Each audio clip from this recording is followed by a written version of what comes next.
August 14, 1944. The dense jungles of Burma. The jungle didn't just want to kill you. It wanted to digest you. Captain Elias Tex Graves wiped a layer of grime from his forehead, but the sweat returned instantly. It was 110 degrees in the shade, and the air was so thick with humidity you could almost chew it. Every breath tasted of rotting vegetation, wet boots, and fear. Tex was not a hero. He was a survivor. He was a dusty relic from the Oklahoma Panhandle who had joined the army to escape the Dust Bowl, only to find himself in a mud bowl halfway across the world. He was 30 years old but looked 50. His eyes were hard, flinty chips of blue that had seen too many friends turn into memories. On his hip, worn smooth by constant handling, sat his religion. A Colt M1911, a 1.45 caliber pistol. He didn't trust the new M1 carbines. The bullets were too small. He didn't trust the radio. The batteries always died. But he trusted the .45. It was a slab of heavy American steel that threw a slug the size of a thumb. It was ugly, loud, and kicked like a mule, but when you hit a man with it, he stayed hit. "Captain," whispered Sergeant Miller, moving through the elephant grass with the silence of a ghost. "Point man found something. You need to see this." Tex signaled for the platoon to hold. The men of the Marauders, a ragtag unit of jungle fighters operating deep behind Japanese lines, melted into the foliage. They were gaunt, their uniforms rotting off their backs, their eyes hollow. They had been fighting for 3 weeks without resupply.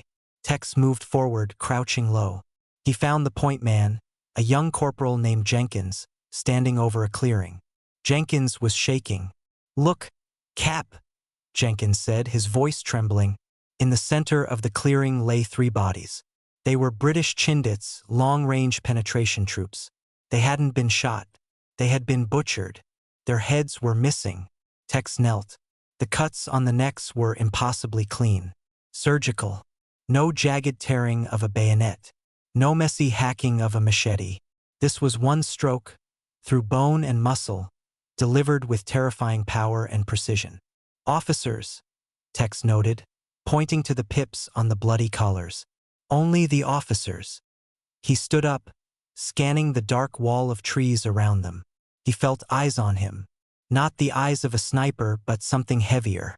An ancient, predatory gaze. "It's him," Miller spat, gripping his Thompson submachine gun. "General Kuroda, the ghost of the valley."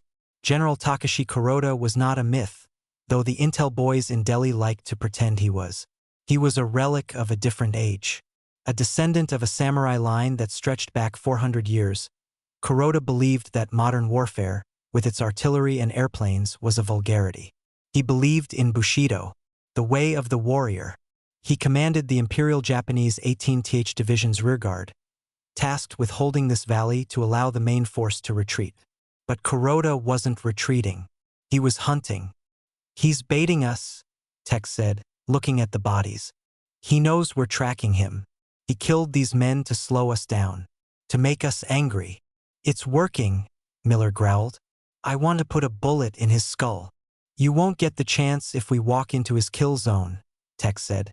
"Check their pockets. Any intel?" "Empty." He took everything, even their dog tags. Tex unholstered his .45. He checked the chamber. The brass cartridge glinted in the dappled sunlight. "He wants a fight," Tex muttered. "Let's give him one. But we do it my way. No chasing ghosts." We burn the jungle down around him. The ambush. 2 days later, the Marauders were deep in the Black Valley. The canopy was so thick that noon looked like twilight. The silence was the worst part.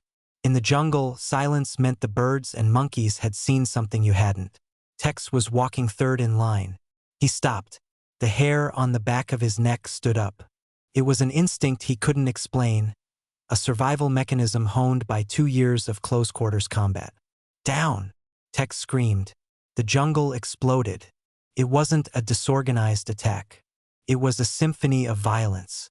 Japanese Nambu machine guns opened up from spider holes concealed in the roots of the banyan trees. Mortar rounds whooshed through the leaves, detonating in the canopy and showering the Americans with shrapnel. Contact front. Contact left. Miller roared, firing his Thompson from the hip. Tex dove behind a rotting log. Bullets chewed the wood inches from his face. He saw Jenkins take a hit to the shoulder and go down screaming. Suppressing fire, Tex yelled.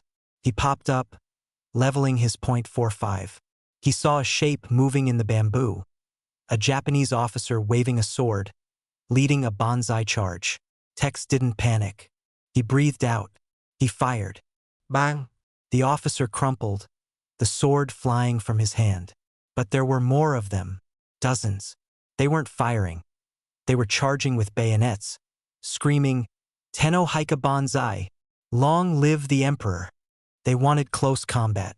They wanted to look their enemy in the eye. It was a chaotic, bloody swirl.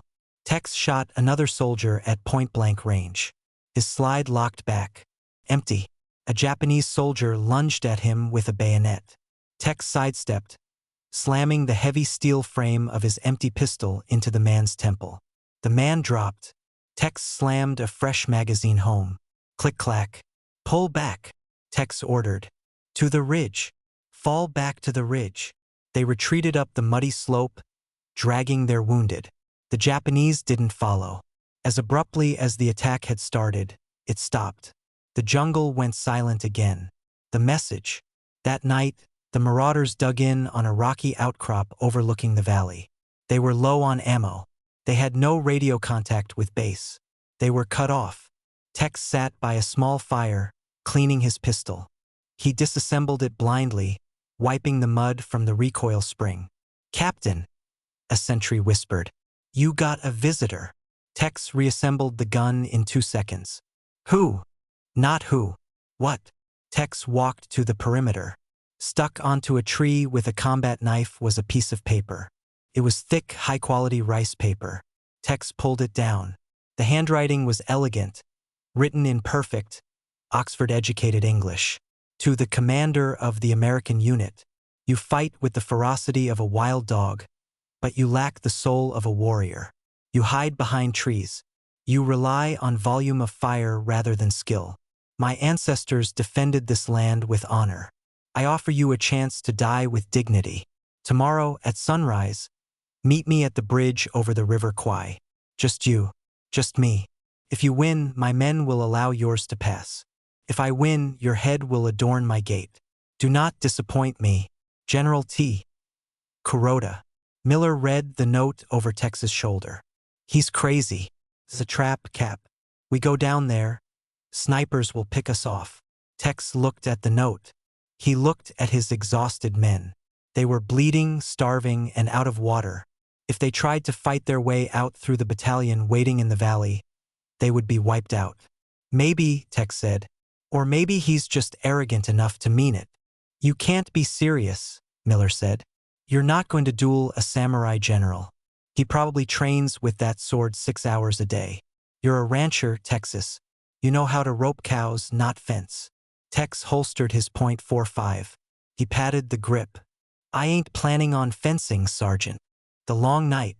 Tex didn't sleep. He sat looking at the moon. He thought about the logic of the enemy. The Japanese officers he had fought were obsessed with the psychological aspect of war. To Kuroda, this wasn't just about strategy. It was about proving the superiority of the Japanese spirit over American materialism. Kuroda saw Tex as a representative of a weak industrial society.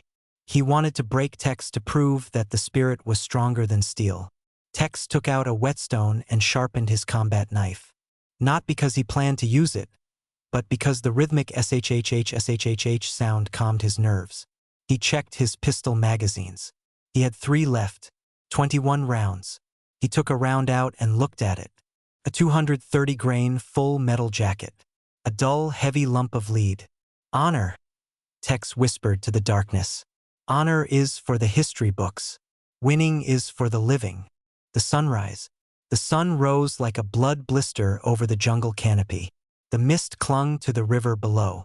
The bridge was a primitive structure of bamboo and rope spanning a rushing gorge. On the far side, the jungle opened up into a small clearing. Tex walked down the hill alone. He left his carbine behind. He wore only his fatigues, his boots, and his pistol belt. Miller and the rest of the platoon watched from the ridge, 300 yards away, weapons trained on the treeline. If you see a single leaf move, Tex had told them, light the whole valley up. Tex stepped onto the bamboo bridge, creaked under his weight. He walked to the center and stopped. On the other side, the bamboo parted. General Kuroda stepped out. He was magnificent in a terrifying way. He didn't wear a ragged combat uniform. He wore a crisp officer's tunic, knee-high riding boots, and a white headband with the red sun of Japan. He carried no gun, no holster, no grenades. In his hands, he held a katana. Even from 20 yards away, Tex could see the quality of the blade. It wasn't a mass-produced army sword. The steel rippled like water, folded thousands of times. It was a family heirloom, a blade that had likely taken heads in the feudal wars of the 1600s. Kuroda bowed. It was a precise, stiff motion. "Captain," Kuroda called out. His voice was calm, carrying easily over the roar of the river. "I am pleased you accepted." Tex didn't bow. He stood with his thumbs hooked in his belt, looking bored. "I figured it was the only way to get you out of your hole, General," Tex drawled. Kuroda smiled. It was a cold, thin smile. "You Americans, so casual. You treat war like a job. For us, it is art." Kuroda took a step onto the bridge. "The deal stands," Kuroda said. "Steel against steel. My blade against your knife. If you have the courage." Tex looked at the general. He looked at the sword, which was 4 feet of razor-sharp death. He looked at his own small combat knife. "I didn't bring a knife for fighting, General," Tex said. Kuroda stopped. He frowned. "Then what will you fight with?" Tex's hand hovered over his holster. "I brought the future," Tex said. Kuroda's eyes narrowed. The air between them crackled with tension. The samurai versus the cowboy, the old world versus the new.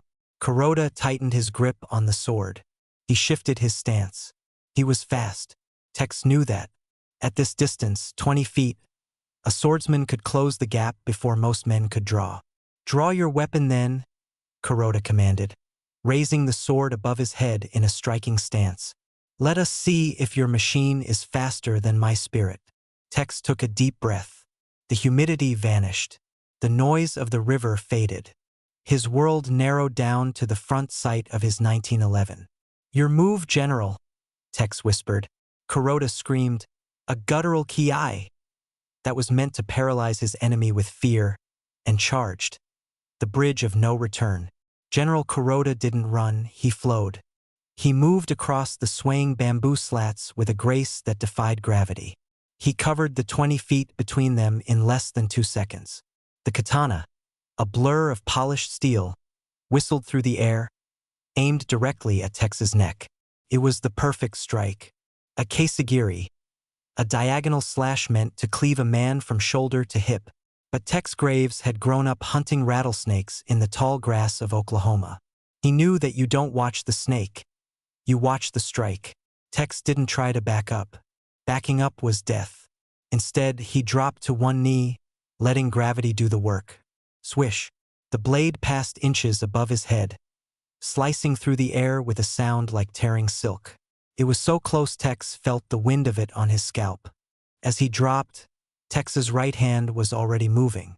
It was a motion he had practiced 10,000 times until it was muscle memory. Grip, lift, rotate, safety off. Kuroda, realizing he had missed, pivoted on his heel with terrifying speed. He didn't lose momentum. He used the swing to spin around for a horizontal decapitation strike. But the moment of opportunity was gone. Tex leveled the Colt .45. He didn't aim for the head. He aimed for center mass, the biggest target available. Boom! The heavy pistol roared, a thunderclap that drowned out the river. The .45 ACP slug hit Kuroda in the chest. It was like getting hit by a sledgehammer. The impact stopped Kuroda's spin dead. The general stumbled backward, the breath driven from his lungs. The sword tip dipped, carving a gouge into the bamboo. Kuroda looked down at his chest. There was a hole in his tunic. He looked up at Tex, his eyes wide with shock. You! Kuroda gasped. Tex stood up. The pistol was smoking. Physics, Tex said coldly. Mass times velocity. But Kuroda wasn't dead. The bullet had hit a rib or maybe passed through without hitting the heart. The general let out a roar of pure rage. He raised the sword again, blood frothing at his lips. Coward! Kuroda screamed. D! He lunged again.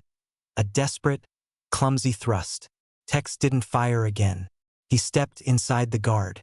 He caught Kuroda's wrist with his left hand, stopping the sword arm. With his right hand, he jammed the muzzle of the pistol into Kuroda's stomach. Boom! Boom! 2 shots. Point blank. The general's body jerked violently. The sword clattered to the bridge deck. Kuroda slumped forward, falling onto Tex's shoulder like a drunk friend. Tex held him up for a second. He could feel the life draining out of the man.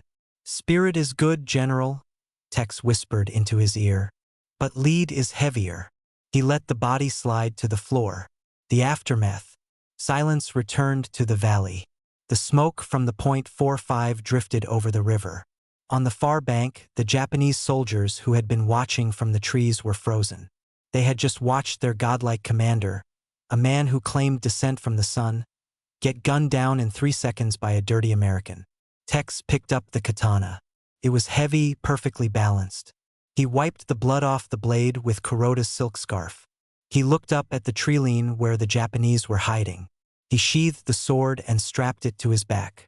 Then he did something insane. He turned his back on them. He holstered his pistol and began to walk back across the bridge toward his own men. He didn't run. He walked. He was betting his life on the Japanese code of honor. Kuroda had promised, "If I lose, my men will allow yours to pass." Tex walked 10 steps, 20. He waited for the bullet in the back. He waited for the machine gun to open up. But no shot came. The Japanese soldiers, bound by the strict discipline of their culture and the dying wish of their commander, held their fire. They watched him go. They had lost face. To shoot him now would be to admit that their general died for nothing. Tex reached the other side. His legs felt like jelly. Sergeant Miller grabbed him. Jesus, Capítulo. You okay? Tex was pale. His hands were shaking now. The adrenaline was crashing. Water, Tex croaked. Give me water. He drank from a canteen, water spilling down his chin. Did you see that? Jenkins whispered, staring at the bridge. He dropped him like a sack of potatoes. We're moving out, Tex ordered, wiping his mouth. Now, before they change their minds. The pursuit. The marauders slipped away into the jungle. But the truce didn't last long. A new commander took over the Japanese unit. A colonel named Tanaka who didn't care about swords or honor. He cared about revenge. 2 hours later, the jungle behind them came alive with the sound of tracking dogs. They're coming, the rear guard shouted. Tanaka doesn't care about the deal, Tex spat. Double time. We need to make the ridge before nightfall. They ran. It was a grueling, lung-burning race through vines and mud. The dogs were getting closer. The baying of the hounds echoed off the canyon walls. We can't outrun them, Miller panted. We're carrying too many wounded. Tex stopped. He looked at the map. There, he pointed. The old logging camp. It's a bottleneck. If we can get there, we can hold them off. With what ammo? Miller asked. We have maybe 200 rounds left for the whole platoon. Tex looked at the sword strapped to his back. Then he looked at the dense bamboo forest around them. We don't need bullets, Tex said, a grim idea forming. We have the jungle, the trap. The logging camp was a ruin of rusted machinery and rotted huts. But it had one advantage. It was surrounded by a dense thicket of sharpened bamboo stakes, punji sticks, left over from a local tribe. Dig in, Tex ordered, and set the traps. The men worked feverishly. They didn't dig foxholes. They dug tiger pits. They bent saplings back and tied grenades to them with tripwires. They sharpened bamboo into spears. Tex took the katana. He walked to the center of the camp and stuck it into the ground, standing upright. It was a beacon, a challenge. They want the sword back, Tex said. Let them come get it. Night fell. The Japanese arrived in force. Colonel Tanaka wasn't subtle. He ordered a mortar barrage first, then a wave attack. Hold fire, Tex ordered. Wait for the tripwires. The first wave of Japanese soldiers hit the perimeter. Snap! A sapling whipped forward, driving a spiked log into the chest of the lead soldier. Boom! A tripwire grenade detonated, shredding a squad. The Japanese faltered. They were expecting a gunfight, not a house of horrors. Now! Tex yelled. Fire! The marauders opened up with everything they had left. The crossfire was devastating, but there were too many enemies. Colonel Tanaka, seeing his men hesitate, drew his own pistol and shot one of his fleeing soldiers. Forward! Tanaka screamed. Cowards! Retrieve the general's sword. A second wave charged. They breached the perimeter, turned into a brawl. Knives, rifle butts, rocks. Tex was in the middle of it. His .45 was empty again. He threw it at a soldier's face and drew his combat knife. He was fighting 3 men at once. A bayonet slashed his arm. He kicked a man in the knee, hearing the bone snap. Suddenly, a massive shape loomed over him. It was a Japanese sergeant, wielding a heavy pickaxe he had found in the ruins. He swung it down. Tex rolled. The pickaxe buried itself in the mud inches from his head. Tex scrambled back. He was weaponless. His knife was gone. He backed up until he bumped into something metal. The sword. Kuroda's katana was still standing in the dirt behind him. Tex grabbed the hilt. The sharkskin grip felt warm. He pulled it free. The Japanese sergeant laughed. He saw a clumsy American holding a samurai sword. He raised the pickaxe for a killing blow. Tex didn't think. He didn't try to use a formal stance. He swung the sword like a baseball bat. Shink. The blade was so sharp it cut through the wooden handle of the pickaxe effortlessly. The pickaxe head flew off. The sergeant stared at his broken handle. Tex swung again. This time he didn't miss. The ghost of Kuroda. The sight of an American officer wielding their general's sword broke the Japanese morale. It was a superstition, a bad omen. They believed Kuroda's spirit had turned against them. Yuri, ghost! Someone screamed. The Japanese broke. They ran back into the darkness, leaving their dead behind. Colonel Tanaka tried to rally them, but it was useless. He looked at Tex, standing in the moonlight, covered in blood, holding the katana. Tanaka didn't attack. He saluted slowly, turned, and disappeared into the jungle. The extraction. The next morning, a flight of P-40 Warhawks buzzed the valley. They dropped supplies and radioed coordinates for extraction. The marauders were saved. As they boarded the C-47 transport plane on a rough jungle strip, Miller looked at the sword in Tex's hand. You gonna keep that, Cap? Tex looked at the blade. It was chipped. It was stained. But it was still a masterpiece. No, Tex said. It doesn't belong to me. He walked to the edge of the airstrip. He found a sturdy teak tree. With one powerful thrust, he drove the sword deep into the wood. It vibrated, humming a low note. It belongs to the valley, Tex said. And the ghost. He climbed onto the plane. As the C-47 lifted off, banking over the green hell, Tex looked down one last time. The sun caught the steel of the sword, shining like a diamond in the rough. He touched the empty holster on his hip. Good fight, General, he whispered. Good fight. November 14, 1947. Tokyo, Japan. The war was over, but the ghosts were still loud. Tex Graves sat in a stiff wooden chair in the Grand Hall of the International Military Tribunal for the Far East. The room smelled of floor wax and stale cigarettes. Outside, Tokyo was a ruin of burnt wood and twisted steel, slowly rebuilding under the American occupation. Tex was a civilian now.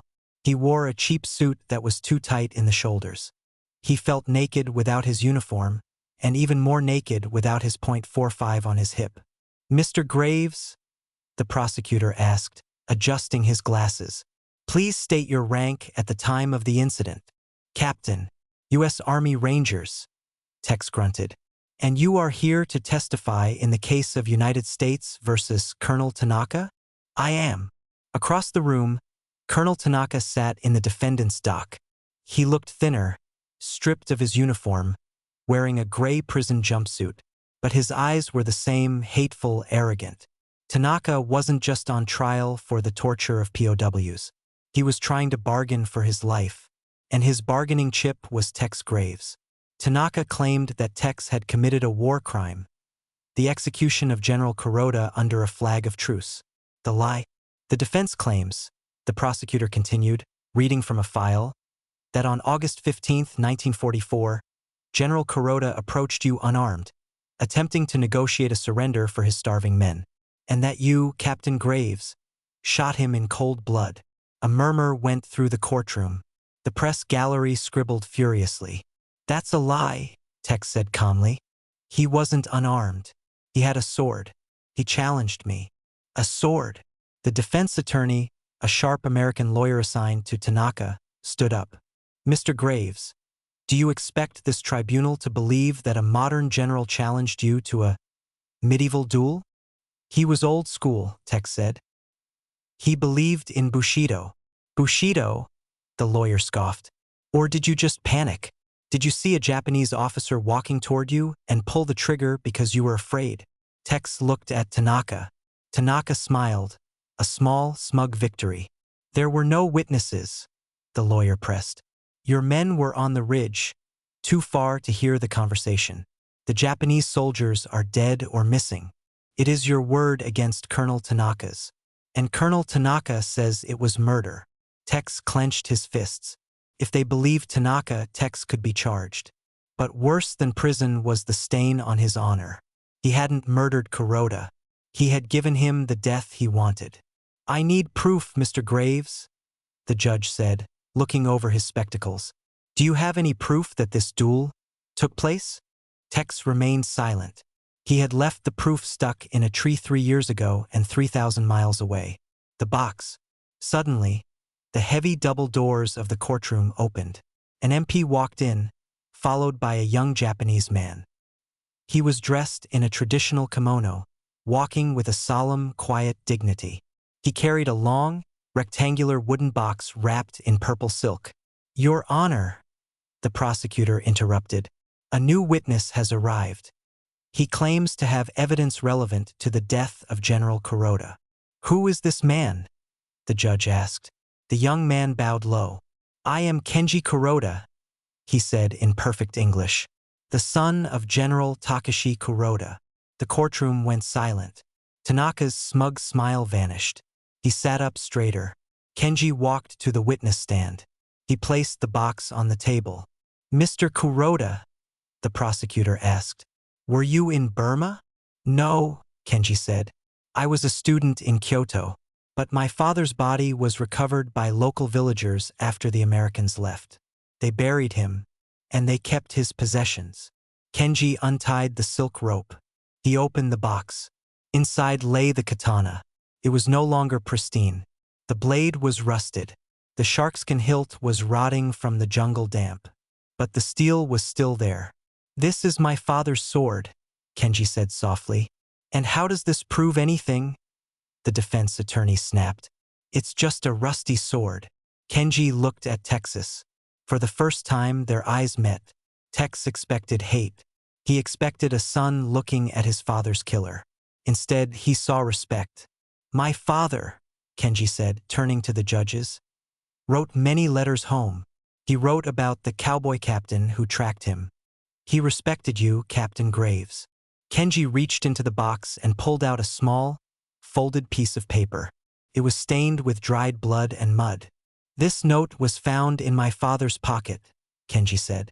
It is the challenge he wrote to you, but he wrote a postscript on the back in Japanese intended for me, in case he died.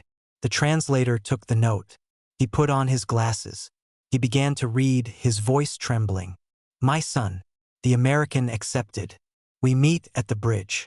If you are reading this, I have fallen in combat against a worthy adversary. Do not seek revenge. He fought with honor. The age of the sword ends today. The age of lead begins. Do not hate the future. Survive it. The verdict. The silence in the courtroom was absolute. Tanaka slumped in his chair. His lie had been cut to pieces by the voice of the man he tried to exploit. The judge looked at Texas Captain Graves. The charge of war crimes is dismissed. You are free to go. Tex stood up. He didn't feel triumph. He just felt tired. He walked past Tanaka, who refused to look at him. He walked to the witness stand. Kenji Kuroda was wrapping the sword back in the silk. Mr. Kuroda, Tex said. Kenji looked up. Tex struggled for the words. I didn't want to kill him. It was him or me. I know, Kenji said. He chose his death. You were merely the instrument. Kenji picked up the box. He held it out to Tex. Take it, Kenji said. Tex blinked. What? The sword, Kenji said. By the laws of Bushido, the victor keeps the weapon. You won. It is yours. Tex looked at the rusted blade. He remembered the sound it made slicing the air. He remembered the weight of it when he fought off the second wave. He shook his head. No, Tex said.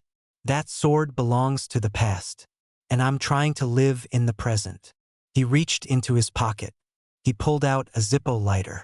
It was battered, scratched, the brass showing through the black paint.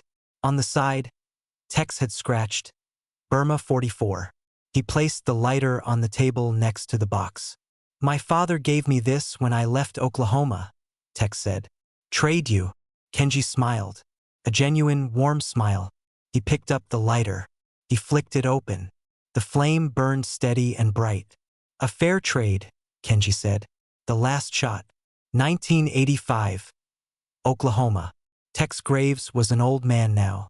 The cancer was eating him, but he was still tough as old leather. He sat on his porch, watching the sun set over the wheat fields. A car pulled up the long dirt driveway. A black limousine. A man in a sharp business suit stepped out. He was Japanese, middle-aged. He walked up the steps. Mr. Graves? The man asked. That's me, Tex coughed. I am the grandson of Kenji Kuroda. My grandfather passed away last week in Tokyo. The man opened a briefcase. Inside was the old Zippo lighter. It was polished, pristine. He wanted you to have this back, the grandson said. He kept it on his desk for 40 years. He said it reminded him that enemies can become friends. Tex took the lighter, felt warm in his hand. He flicked it. It lit on the first try. And he sent you this, the grandson said, handing him a photograph. It was a picture of a modern museum in Tokyo. In the center of the hall, in a glass case, was the rusted katana. The plaque beneath it read, The bridge at KWAI, here lies the spirit of the samurai. Broken by steel. Honored by an enemy. Tex smiled. He closed his eyes, listening to the wind in the wheat. It sounded a bit like a rushing river. Tell your grandfather, Tex whispered, that the cowboy says hello. The end.